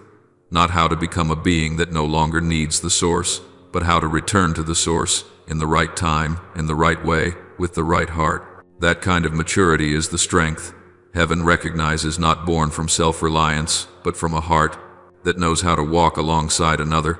I do not require you to fly with wings of your own. I only teach you how to let your wings align with the wind I am already breathing. When you walk with me, you no longer fear failure, for failure becomes only a small step between two moments in which I lift you. When you walk with me, you no longer fear loneliness, for loneliness becomes the space where I speak in a language the world cannot understand. When you walk with me, you no longer need to prove anything to the world. You simply need to live according to the word I have placed in your fast soul. That is maturity, not needing me less, but knowing how to need me in peace, naturally, without despair. There was a time when you walked like someone afraid. Every decision weighed like a footstep on thin ice. Every choice tinged with hesitation because you believed that one wrong step would cause everything to collapse. You lived like a gatekeeper, afraid to stray too far lest you lose your way, afraid to move forward lest failure disappoint me. But my child, souls are not built from avoidance. I did not place you on this earth to become someone who only knows how to evade impact. I placed you here so you would discover the veins within your destiny, the paths drawn long before you could name your fears. You once believed the purpose of life was to become without mistakes, but that is merely the vision of a soul that has not yet understood who it is. You thought I would love the children who stumble less, break less, fail less. But the truth is that what I desire to see is not perfection, but courage. The courage to step forward, the courage to learn, the courage to fail and still return, the courage to continue even without applause. Purpose never opens to the souls who only protect themselves from mistakes. It opens to the souls who enter uncertainty, where they learn what no book can teach. I walk with you before you are complete, not after you are complete. Look at the seed in the soil. It does not wait for a perfect sun to sprout, nor does it restrain itself for fear that young roots might be shaken by the wind. It simply rises when the time comes, even when the soil above it is still heavy. In the darkness of earth, it sees nothing. It knows nothing of its future form, yet it still lives according to the direction placed in its nature. Since the beginning, so it is with you. I have placed within you a path that needs no proof, no human validation. You were not born to preserve safety. You were born to unlock a purpose only the soul bearing your name can understand. You once asked, "What if I am wrong?" I said, "What is wrong will teach you what is right." You asked, "What if I stumble?" I replied, "Each time you stumble is another place where you learn how deeply you need my support. When you walk with me, mistakes cease to be a sentence. They become fertile soil for roots to anchor. You no longer live like one running from failure, but like one seeking meaning in every step, every breath, every event that once seemed random. I do not change your life by erasing every risk. I change your life by helping you realize that every experience has purpose, even the ones you once hid in shame. True. Maturity is not learning how to avoid storms. It is knowing that storms cannot take what I have placed in your soul. You will begin to see a deeper truth. What I sow in you is stronger than your fear of being wrong. The world teaches you to never make mistakes, but I teach you to live fully so that your purpose can be revealed. A soul that knows its purpose no longer runs away. It enters each day with a gentle confidence that I am walking with you in every slow step, every unclear choice, every path not yet defined. You are no longer focused only on avoiding harm. You begin to seek what I have written for you from the very beginning. There are seasons when you live as though the most important thing is the eyes of others, what they think of you, how they evaluate you, whether they consider you good enough. You do not realize that the more your soul depends on applause, the farther it strays from the true calling, because purpose does not bloom from clapping hands. It sprouts from the quiet moments when only you and I remain. When every compliment fades, when those who once cheered have fallen silent, what remains is not reputation, but a question. Why did I place you on this earth? You cannot find that answer in the crowd's gaze. You will only find it in the fractures of your own heart that I have already healed. There were people who once belittled you, who dismissed the efforts you believed were worthy of being heard. You thought they were the measure by which you must determine your own value, but you did not know that worth and purpose are never granted from the outside. They are unveiled from within. I did not write your life's design on the lips of others, but etched it onto your soul from the very beginning. Humans see only the surface, only what is displayed, but I see the deep layers of the inner currents where your patience has taken shape, where your tears have fallen, where the prayers choked in the night have reached me. It is there that purpose is nurtured. Do not mistake it for truth, that the things I have prepared for you must be validated by the crowd before they come to pass. Some things are birthed in silence, grow in hiddenness, and only when they are complete does the world recoil in astonishment. Remember the seed beneath the dark soil. It does not grow because of the glances of passers-by, but because of the life-giving flow I send into its roots. When you fixate too much on whether others see you, you unintentionally turn away from that flow. You forget that the doors I open do not require the world's approval. They only require that you believe enough to walk through them. You once waited for others to say your name in order to feel you had a place. But the truth is that I called your name long before anyone on earth knew you existed. I saw you in the moment you were only a first thought within my heart. When you did not yet have words to pray, I heard your sighs. When you did not yet know what you needed, I already knew every request you would ever make. So why let the whispers of the world define the mission I wrote in the language of heaven? There will come a day when you will understand. Purpose is not a radiant stage, not applause, not the reflection of light upon your face. Purpose is when you use what I have placed within you to heal, to lift up, to illuminate the path another weary soul is walking. People may never know your name, but a soul touched by me through you will never forget that hand. That is my signature, not on plaques of honor, but upon your heart. You were not born to become a sketch someone else frames. You were born to be the painting I am creating with your very life. There was a time when you thought that purpose was a checklist of tasks to achieve, to be acknowledged, to prove to the world that you are worthy. You viewed the meaning of your life as a sequence of missions, as a medal on the chest of a victor. But my gentle soul, purpose runs deeper than anything your hands can accomplish, deeper than anything human mouths can say. Purpose is not a job you complete, and cross off. Purpose is the kind of person you become as you walk through the seasons I lead you into. I do not bring you into a journey so you can boast about victories. I bring you into a journey so you can learn to reflect me simply through your existence. Look at the morning sunlight slipping through the window. It needs no applause, no permission, no drums to begin. It simply exists, gentle yet steadfast, shining upon walls, tables, and your face. It does not do anything spectacular, it simply is, and its very being transforms the room. You are the same. There are days when you say nothing and accomplish nothing grand, yet your quiet presence formed by the lessons I have planted in your soul becomes a light that makes others feel safe. That is purpose, not merely the work you complete, but the atmosphere you carry, the way you live, the way you face the world without losing me within yourself. I do not wait for you to reach some spiritual milestone before I use you. I have used you even in the seasons when you believed you had nothing to give. Like a small spring flowing through the rocks, it does not strive to prove it is the ocean, yet anyone who has thirsted knows its worth. You believe only the influential hold impact, but I use the souls who open their hearts in the midst of ordinary life to remind the world that I do not dwell only in sanctuaries. I dwell in every gentle gesture, every sincere word, every unseen act of kindness. Sometimes you ask, then, what must I do to be worthy of purpose? And I answer, not to do, but to remain in me.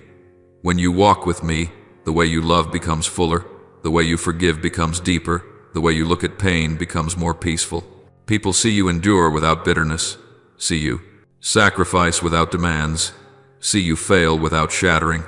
They think it is personality, but it is the sign of my presence within your soul. Purpose is when you become living evidence that I still work in this turbulent world, not through sudden miracles, but through a soul that is steady, trusting, and patient in the light. And then one day, you will look back and see the things you did were merely branches, but what you became was the trunk. Branches may break, seasons may change, winds may strip flowers away, but the trunk remains, because its roots have touched my waters. That is why I do not only teach you how to act, I teach you how to be. Not only how to ask for miracles, I teach you how to become a miracle in someone else's life, through gentleness, through endurance, through a light that is unhurried but never extinguished. There are decisions in life that do not arrive with thunder or lightning, but slip quietly like the first breath of dawn. They do not show off, do not demand attention, do not stop the world in its tracks, yet they determine the entire road ahead.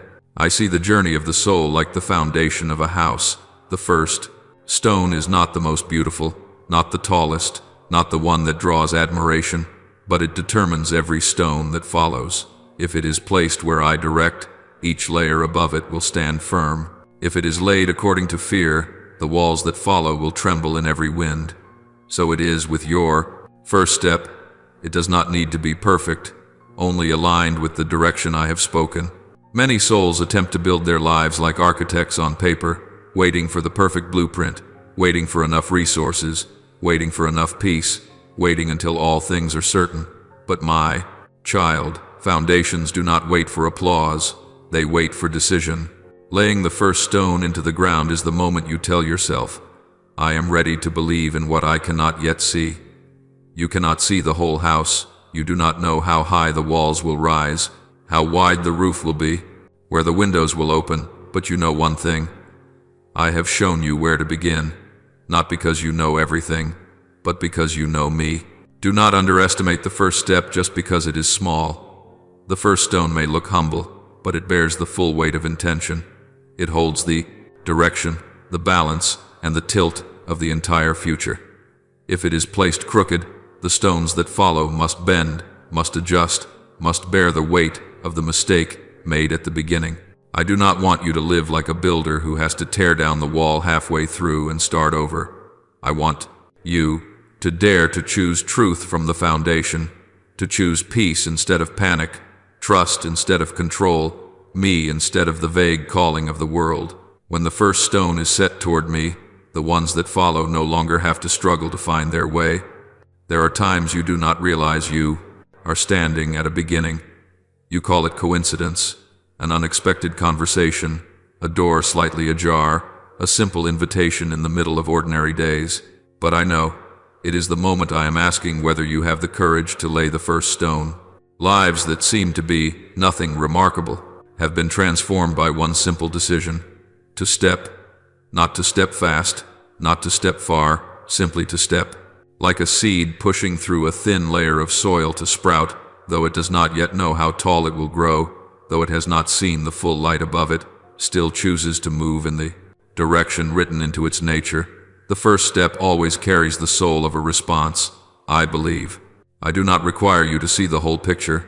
I only want you to place the foundation stone into my hand. If you wait until every condition is perfect, you will never build anything. If you wait until fear has completely disappeared, you will grow old, surrounded by plans that were never lived. The first stone is not laid in absolute calm. It is laid amid a pounding heart, in trembling breaths, in unsure hands. Yet that trembling itself is proof that you are alive, that you are learning to walk, that you are daring to begin, not because you control the future, but because you entrust it to me. There are flames that flare up in a moment, brilliant, fierce, admired by all who see them, and then die out, leaving only ashes in the wind. There are souls who start with shouts, with vows, with bursts of temporary zeal, but when the winds of life change direction, they vanish as if they never began. You once thought spiritual strength was found in explosive moments, in experiences that make your heart tremble, in times when you felt I was so close you could reach out and touch me. But you did not know that I do not build the foundation of your life on passing emotions. I build it with quiet, steady steps, not flashy, not loud, but persistent, like an underground stream. The true strength of a soul is not in the days when you feel full of energy, but in the mornings when you do not want to rise and still choose to live kindly, to believe, to refuse revenge, to refuse to give up. The world applauds the moments of explosion, but heaven records the small actions repeated over and over. The time you forgave when no one knew, the time you stayed silent, so as not to wound, the time you accepted loss to keep peace, the time you closed your door to pray even when you felt nothing. These are the second, third, 10th stones laid upon the foundation, not because of inspiration, but because of trust. People remember fireworks, but I build your life with the small lights that burn through the night. You have blamed yourself for not maintaining your inspiration. You have wondered why there are days you pray with great fervor and days when your prayer is only a tired breath. But look at the sea. It is not a single great wave that makes the ocean, but the unceasing motion of water, layer upon layer, reaching the shore in a rhythm no one pays attention to. I do not wait for you to shine all the time. I only ask that you do not go out. Endurance is not sprinting when you have energy and collapsing when you are empty. Endurance is knowing how to adjust your pace, how to keep walking when there is no cheering, how to keep your heart humble even when no one recognizes you. When you depend on inspiration, you turn excitement into the measure of faith. But faith is not measured by temperature, it is measured by depth. An outburst is when you run on emotion. Steadfastness is when you walk by decision. The souls who go the farthest are not those with the most glorious moments, but those who know how to keep going when no one sees, no one applauds, no one supports. Like a stonecutter, none of the first 1,000 hammer blows seem to leave a crack, but the next strike splits the rock in two, not because the last blow is the strongest, but because all the strikes before it have quietly built up endurance. Do not despise the ordinary days. Many souls wait for special moments to change, but I bring breakthrough through hidden habits. You may not see yourself growing, but the seed does not hear a sound when its roots break through the soil. You think spirituality must be a surge of feeling, but I prefer to plant it like yeast in dough, transforming the whole mass through a slow, silent, patient process. You will see. The most precious things do not come from storms, but from the steady rhythm of days. Not from radiant moments, but from the mornings when you say to yourself, "Today, I will still believe." There are doors in life that do not open with keys, but with the movement of the soul. I do not wait for you to know every path.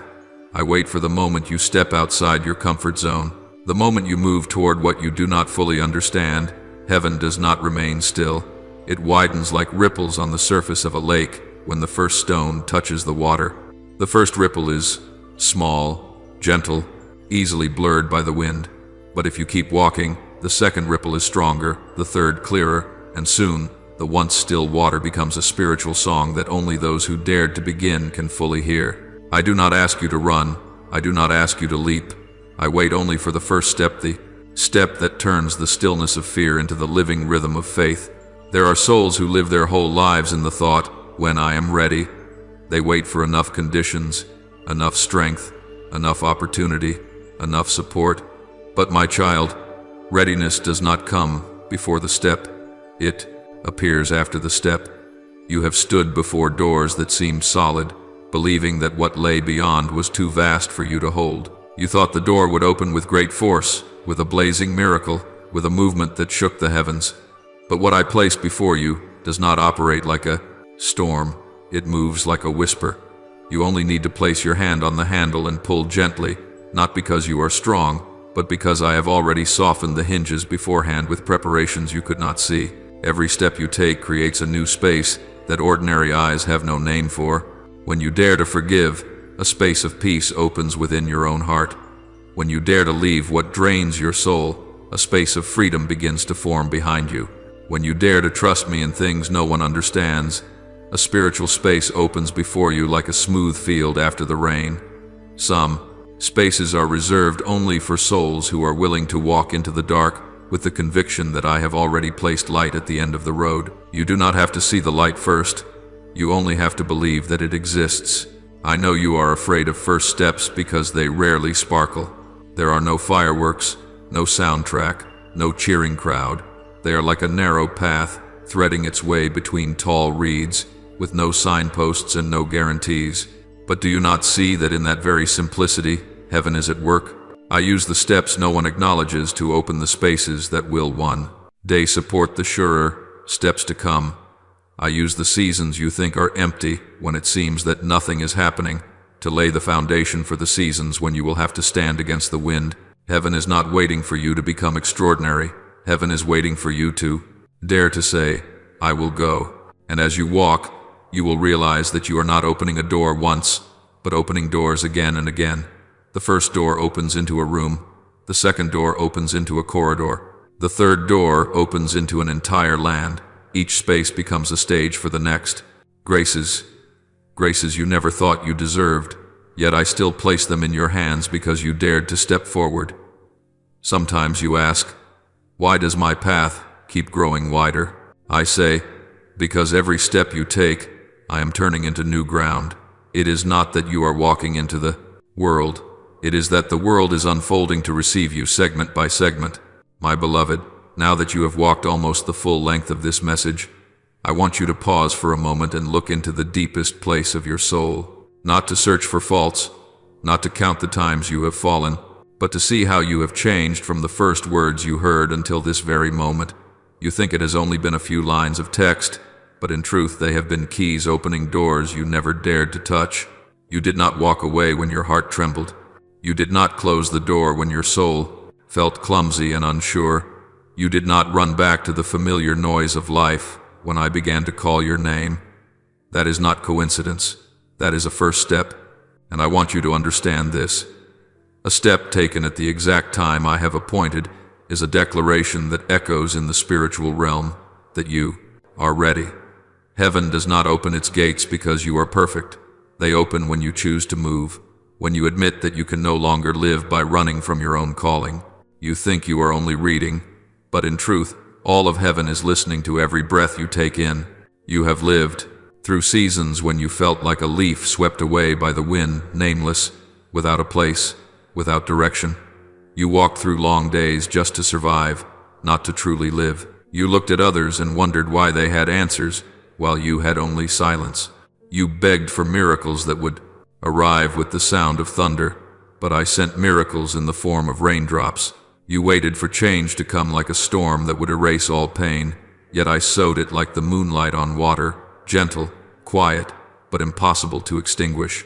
Look back at the nights when you thought you had lost everything. I was there, not to speak, but simply to be present. And that very presence kept you from shattering when everything in you wanted to dissolve. You thought those nights were meaningless, but it was in those nights that your soul was quietly pieced back together, preparing you for this. The moment I bring you to the threshold of a new season. You ask me, why is it always first steps? Why is it always roads no one has walked?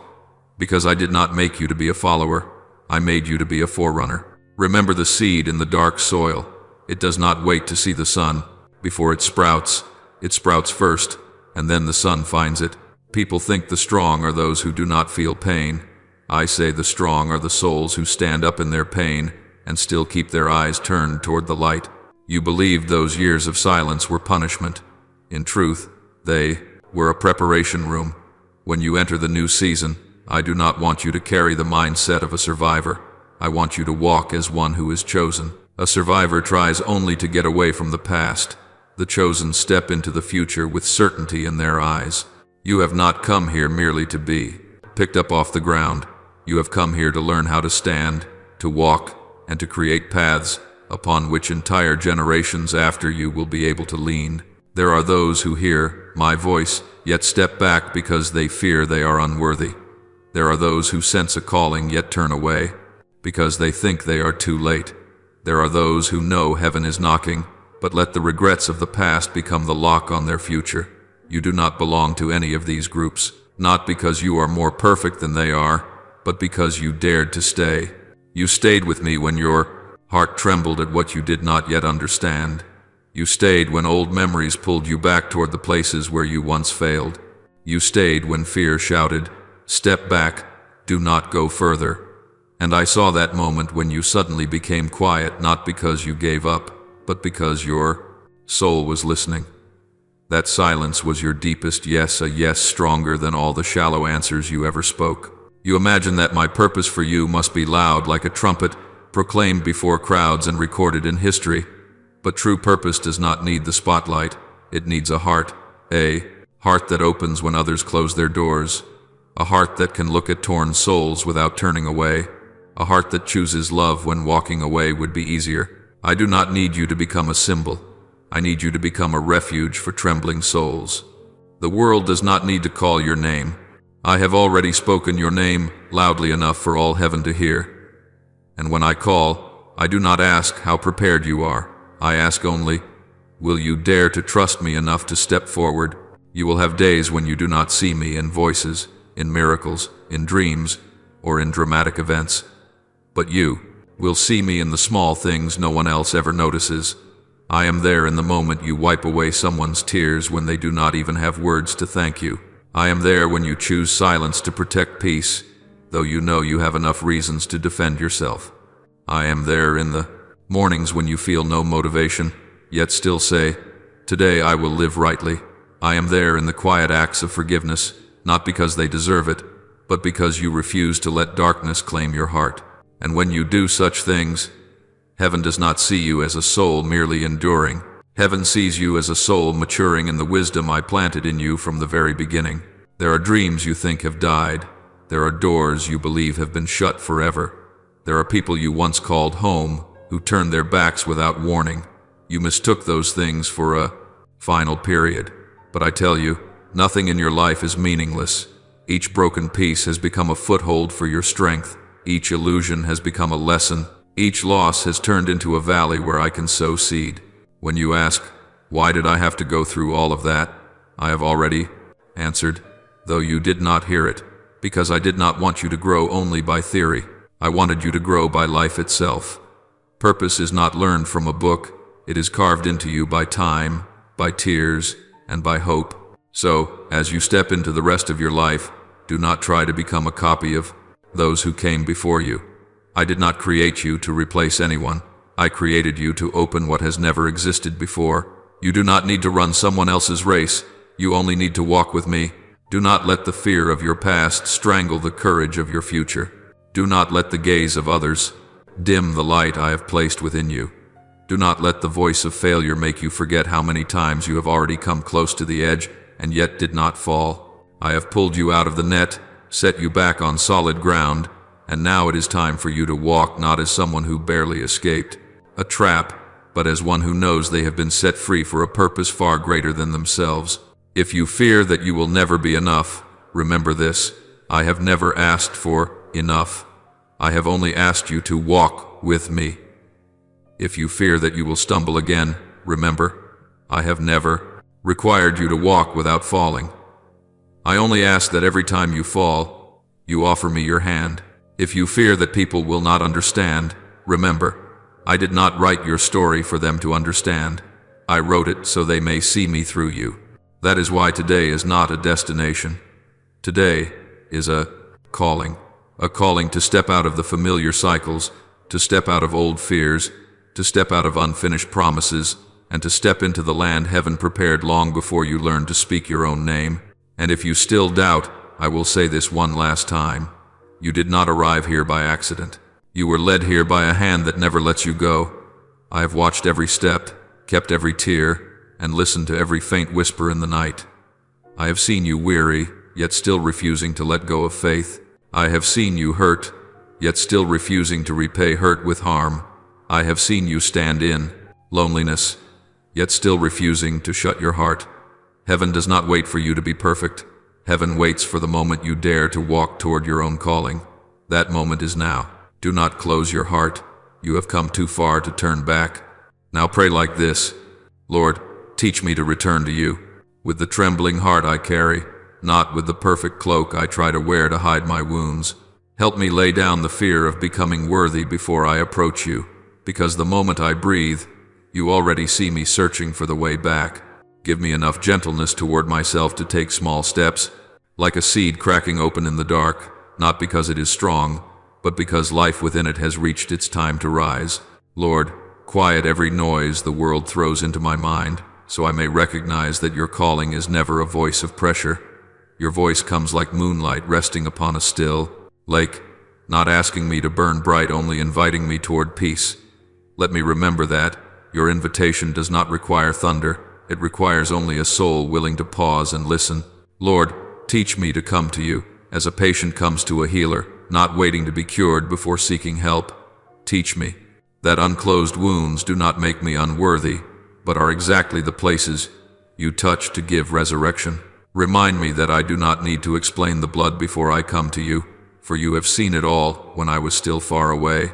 Lord, make me like a child returning home after wandering, without excuses or recounting every wrong step.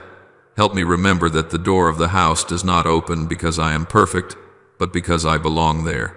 Place in my heart the certainty that coming back to you is not surrender, but a return to the very source of life. Lord, free me from the burden of spiritual competition, from the attempt to prove that I am strong enough to be accepted by you. Teach me that heaven is not an awards hall, but the space where I learn to live with you day by day. Help me stop counting my steps against others, and instead learn to hear each breath you place within me. Lord, help me know that moving slowly is not failure, like a stream threading through stone, disappearing into soil, then rising again. Teach me to see that slow process as faithfulness, not weakness. Help me believe that you are guiding me in every season, even when my eyes cannot yet see. Lord, draw me back whenever fear tells me I am unworthy. Help me see weakness not as a verdict, but as a reminder that I am still alive, still searching, still called by you. Help me remember that you do not abandon a soul with fractures, you step into it with gentleness. Lord, erase from my mind the image of you as a distant watcher. Teach me to feel you like breath in my chest, so close that I do not have to lift my head to seek you. Place this truth within me. You are here, not only when I triumph, but in the very moment I fall. Lord, when I am exhausted, comfort me instead of rebuking me. When I cannot pray with words, hear the tired breathing of my soul as the truest prayer. Help me understand that silence is also a way to return. Lord, turn the times I sink into stillness, into places where you speak. When I think nothing is happening, remind me that a seed is silent before it breaks into sprout. Grant me patience to remain in the darkness until life begins to move beneath the soil. Lord, teach me that the journey with you is not a straight line upward, but a rhythm of falling and rising, of waiting and blooming. Help me cherish every small step, because if you are Within a single step, the entire road changes. Teach me to see growth through your eyes, not by the measures of the world. Lord, help me believe in your unconditional love, a love that does not require me to improve myself before returning. Place within me a heart that opens, that returns, that dares to lift its head still wet with tears. And remind me that you saw me from afar, that you walked toward me, that you embraced me not because I am good, but because I am yours. I offer this prayer in the holy name of Jesus Christ. Amen. Don't forget to subscribe and turn on notifications so together we can build a strong community of faith.